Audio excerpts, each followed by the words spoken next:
现在为大家解释一下我们装模具是怎么样装的。首先，我们是有这个套把那个模具垫起来的，是吧？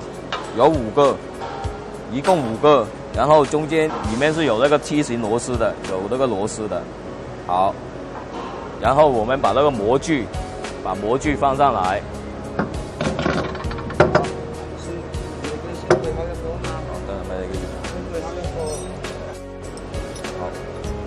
然后把那个孔对好，注意螺丝的长度啊，注意螺丝的长度，不能顶，螺丝太长会顶到这里，你的锁不紧那个模具的。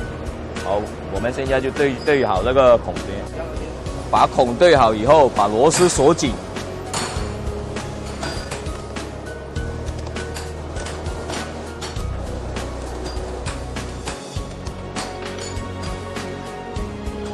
好，锁紧以后，你就检查一下这里有没有顶到这个底，然后摇一下这个有没有松动，那个模具有没有松动。